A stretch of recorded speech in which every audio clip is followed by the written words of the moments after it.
The moment we believe that success is determined by an ingrained level of ability as opposed to resilience and hard work, we become brittle in the face of adversity. Joshua Waitzkin. My friends, each and every day we do the work. That is 10 to 15 minutes following the charts, practice trading with our favorite stocks and ETFs, and it is loads of fun. I come to you free every day because I absolutely love this. It's fun, it's challenging, it never gets old. Let's jump into these charts, see where we are. Stocks are about flat. Bonds, gold, and Bitcoin are down. Let's jump first into the S&P 500. We see that it is up 0.02%, so that's flat. We look at what has happened.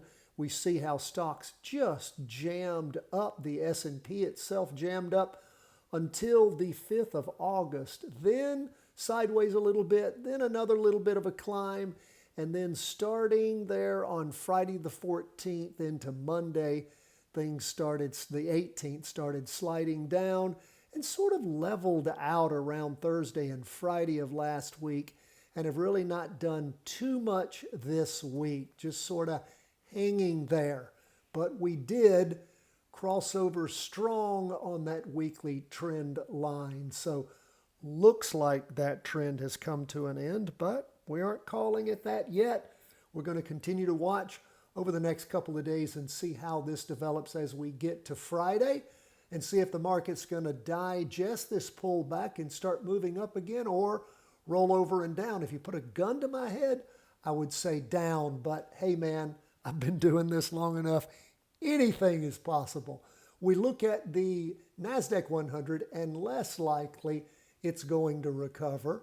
It is up a little bit for the day, up more than the S&P, but again, about flat, 0.09%, not quite 1%.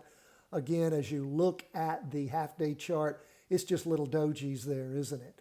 Again, same kind of thing. I'll not say what I just said on the S&P, but the NASDAQ has done about the same thing, but it's dropped over more. It's got a red candle here that you can truly see heading down. After a little down movement at on the prior move, we had a spinning top last week, not just a small green up candle with a wick on top. So again, more weakness in the NASDAQ, and we shall see how that plays out as we go through the week. Now, after some big run-ups in bonds, pushing through that weekly trend line and breaking through, pull back a little bit today as can be expected, 0.20%. Again, we've cleanly broken. We'll see how we get to and what we get to on Friday and where it leads us. But again, I believe stocks are going down and bonds are going up. We shall see how that plays out. We look at gold. Gold pulling back significantly for the day, 1.58%.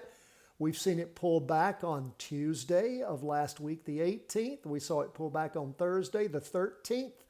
Again, it's bounded up, pulled back a little, bounded up, pulled back a little, and really ramped up this last one and pulling back some after flattening. So again, not surprising. The market goes in moves, digests up moves.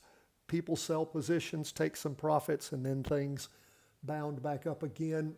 You can see how gold has been strengthening as far as the candlesticks go with the little wicks on top, no wicks on the bottom since that spin around where we bounced off that support level and headed up, and we are still long gold. What about Bitcoin? Pulling back a little bit too after hammering up on Monday, and it hasn't reached that high again yet. And really, Bitcoin just took off, so I would think folks are probably taking some profits. And Bitcoin decidedly moving up strong. Doesn't mean it couldn't tap out here. See where it got to before? We're right up around that level. We're in that, what is that, mid-May? And it could be exhausting itself, moving back down. We'll keep an eye on things, but we're still happy about a long position in Bitcoin, but we're going to pay attention. That is where we are, my friends, as we end the day. Again, we're at that hump day. This is the day where we pull back, look at the market, take a look at that weekly chart, see what it's really telling us, just sort of in isolation. What are we seeing there? Work to get the big picture midweek. We gave you that training yesterday. Another great training in the show notes for you today. You need to be a subscriber. It's free at chartingwealth.com. Just go there, sign up. That list is never spam, never shared. And of course, if you really like what we do, support us as a Patreon member. You can sure go to Patreon, sign up for as little as $30 a month. The minute you do that, you will get my 3-part series, Options Made Simple, The Charting Wealth Way, as well as my latest book, 3-Wave Trading Advantage. Those are the first things that come to you. Then, of course, you get early access to the daily review and forecast. That's over the next 5 days. You get that the day before the market opens, along with our trade execution summary grid and the weekly vertical crossovers on Thursday. God bless. All the best from the whole team at Charting Wealth.